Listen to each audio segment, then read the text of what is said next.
What's going on, guys? It's another beautiful day here in South Georgia. Working on starting the process of taking the cab off.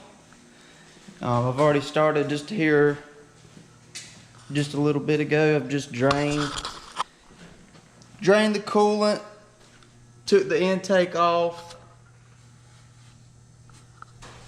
undid some hoses that go to the tank, took the headlights off. This is probably going to be a little bit longer process than taking the bed off because there's a whole lot more to take off, being the transmission coolant lines, the whole front end, different components going to the transmission, a bunch of wires. But yeah, just to update, we're working on the front end, trying to get it. I'll try to, once I get through a couple, I'll take a bunch of stuff off. You want Then walk you through it. I've never seen a video of a newer style Duramax.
Alright, I wanted to pause for a second, just to tell you, well, so far we've taken all the transmission coolant lines loose from the back side and the front. I went ahead and took both intercooler piping off, hot side and cold side.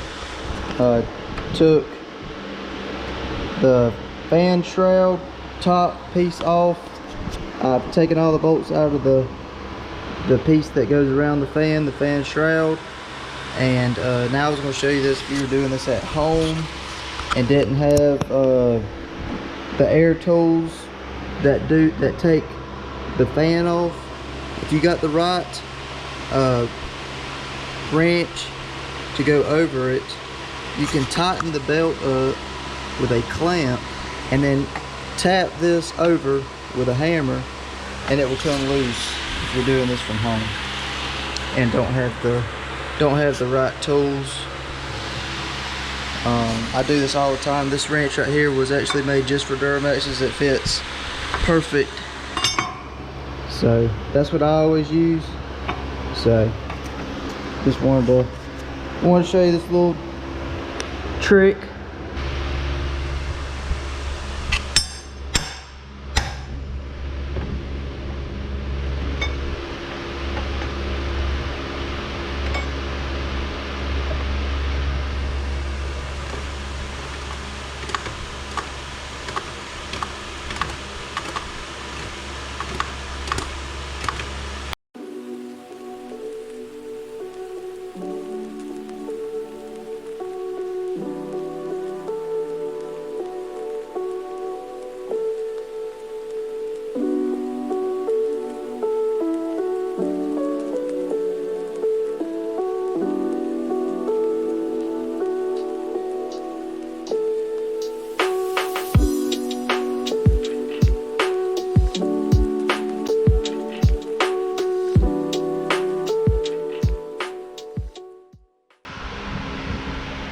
All right, well, I hope that helped you out getting the fan off.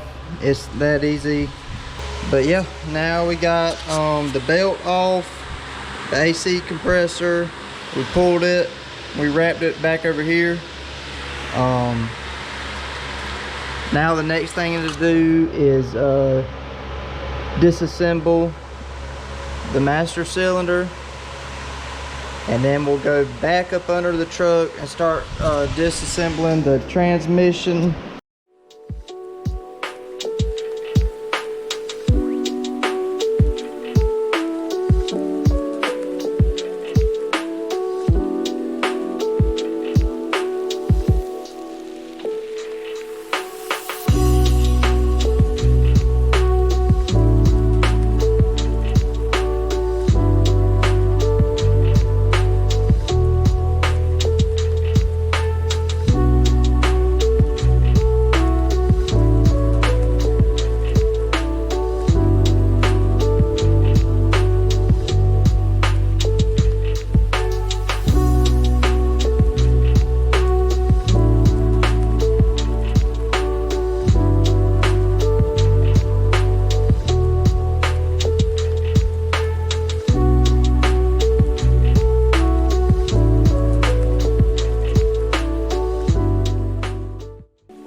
Alright, so we got all these disconnected.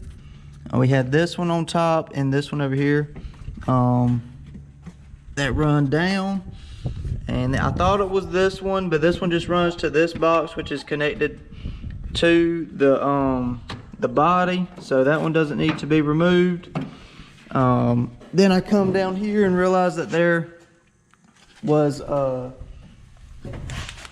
was more that needed to be disconnected down here. And we had this one that run into the cab, these two, These connected to the ones that were on top that also had to be disconnected, and most of them go to the motor, so they all stay. This one too, and then all of this stays. So I have to do a little bit more, but I might have just been able to, well, no, because that other one would have had to come out too. So all that is right. I went ahead and got the air dog wiring and the lights wiring out. I do have to get the amp step wire removed from both sides. I'll show you that right quick. All that runs right across from over there to this box, and then disconnected from here, and then it runs down right there to go to the other side.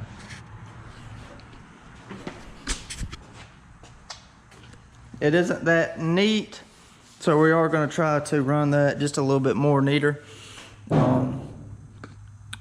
But so far that is it on the wiring. I do realize that, you know, once we start going up with the cab, that that there probably is going to be some other little stuff. Like I see this right now, I'm probably going to have to remove this. Actually, I know I'm going to have to remove it. I can do that with that little clamp. And then there'll be hoses and miscellaneous stuff that probably I'm not seeing at the moment going to different places. There's a lot of wiring going on, a lot of tubing. So we'll know once we start going up with the cab. But now I'm about to move to the bottom to disconnect where you change the gear shifter and work from there. That my cart might be in the way. I think I can get to it, but we're still dealing with the Black Widow thing right now. The camera doesn't really pick up the spider webs that well, but there's still a pile of spider webs down there, so I'll be fighting with that, getting that removed, and then working from there. So I was going to try to show you what the spider web, all the spider webs up in here. There's just a small one right there. The light really does show it. Keep moving on in, and you got a pile of them here. And all up under here. There's 31. So that's what we're working with.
All right, guys, we got it off.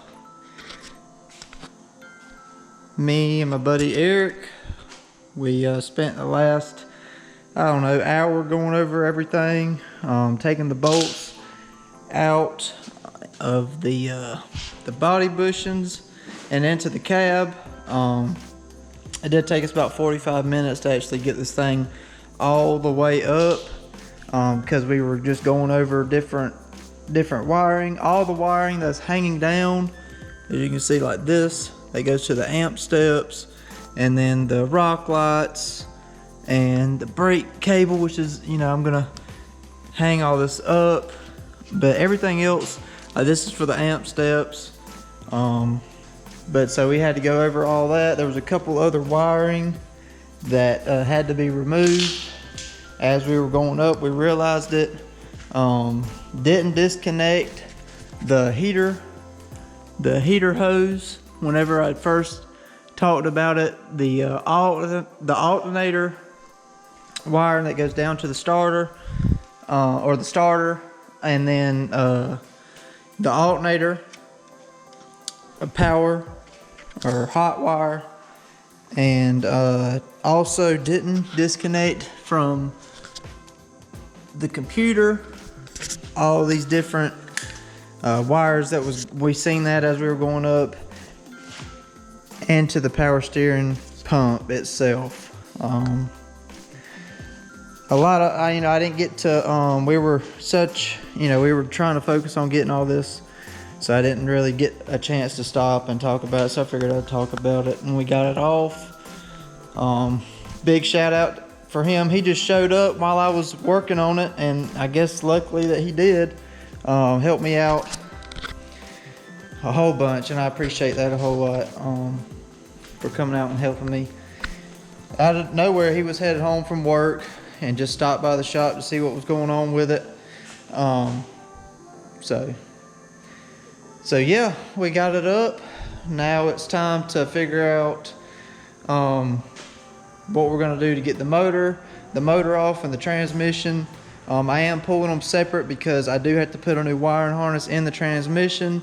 If you don't know anything about this year model or these year models from I think 11 to 13, they had a lot of problems with the wiring harness, leaking transmission fluid through the plug, which is what this transmission's doing. It's why it's kind of nasty up under there, and it's still dripping, so it's still got some of the pan.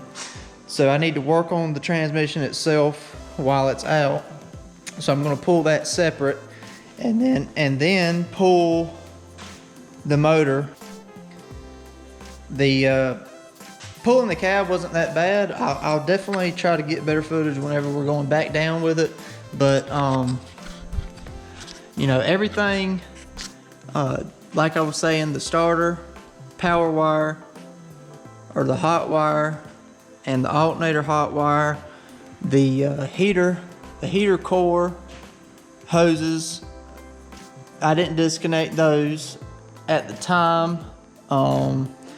Also, whenever I was telling you that this was one of the ground wires that you had to remove before pulling it up, that was the only one that was mentioned.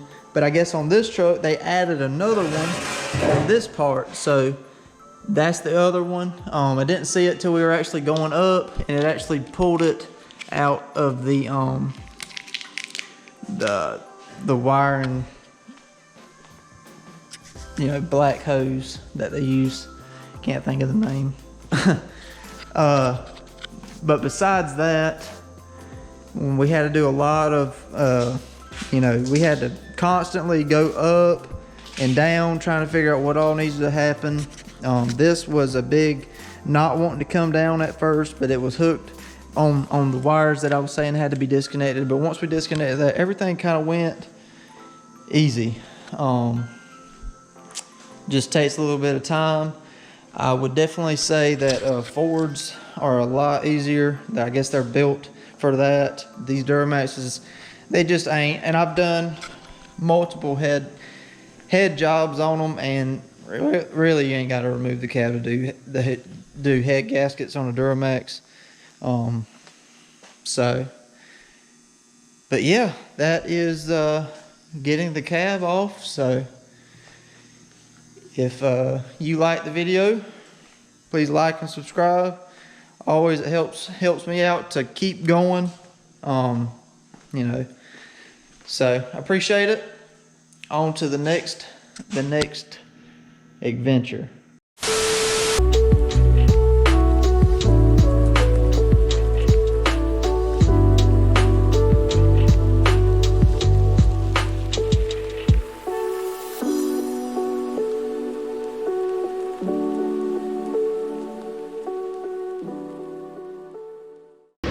Dude, this fucking piece of shit.